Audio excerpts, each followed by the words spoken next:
Now, a 12 News exclusive, a conversation with the newly installed Bishop of Providence, the Most Reverend Bruce Lewandowski. In his first sit-down interview since his massive installation on May 20th, we tackle a number of topics from immigration, the future of local parishes in the Diocese of Providence, and his mission to bring people back to the faith.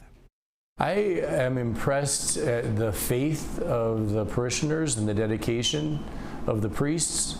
I've met a lot of folks. Bruce Lewandowski is the 10th Bishop of the Diocese of Providence. Formerly the Auxiliary Bishop of Baltimore, he's hit the ground running. So you said in your installation mass you're going to knock on doors. Is that what you meant? I'm knocking on doors, and that's evangelization, inviting you to experience the Lord and the love that He has to offer in salvation. The bishop has been outspoken on immigration, particularly mass deportations. A family of immigrants, his grandparents migrated from Poland. His father, a successful businessman, mom, a nurse. So I see what America has to offer, and my thought is there's space and opportunity here for everybody who wants to come here. I am of the mind that we should be a welcoming country and provide opportunities, and provide opportunities within parameters, right? It's not a free-for-all. There are laws, there are rules, there have to be boundaries, and we should maintain those. And I lament that, at least in my time of working with the immigrant community over 30 years, is we haven't had comprehensive immigration reform. We haven't done it, and there's no reason not to. While the Hispanic community in many parishes in the suburbs are thriving, others of the 119 are struggling. Bishop Tobin sat there several years ago when I interviewed him, and I asked him about church closures, would there be any? And his comment was that we probably have too many churches and not enough priests, that some closure has to happen. So you did that in Baltimore.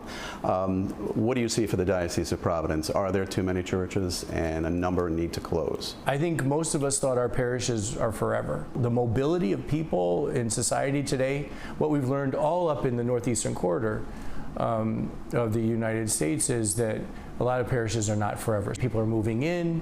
We were serving the immigrant community. The church is changing. So that kind of instability means that parishes have to change. I think Archbishop Henning, then Bishop Henning, had started a plan and a process of looking at the parishes. And you're going to follow that plan? I don't know if I'll follow his plan, but I'm certainly looking at what he did. So you don't have a number or an idea too early? I'm here for 5 weeks. Yeah. I'd be foolish to say anything at this point. It took me 2 years in Baltimore before we actually would say, no, this is where the church needs to stay and this is where it doesn't need to be. It took 2 years to get to that. So I think I'm looking with a lot of admiration and appreciation at what Archbishop Henning did, because he did some work, and it's groundwork, and it's a place to start. Another challenge, 0 ordinations this year. Bishop Lewandowski says there needs to be a new approach to vocations to the priesthood and religious life. It's also creating a culture of vocations, of vocation promotion, where families, parishes, schools are talking about vocations, and not just the vocation to the priesthood. We're talking about strong marriages that produce strong families, okay, and strong faith-filled Catholic families give their children, and young people to the church, and for ministry in a variety of ways. Bishop Henning was here for a short time. Yeah. How long are you planning on staying? That's up to the Pope and the Holy Spirit, but know that I'm here and I'm with you and working and serving as if I'm going to be here forever.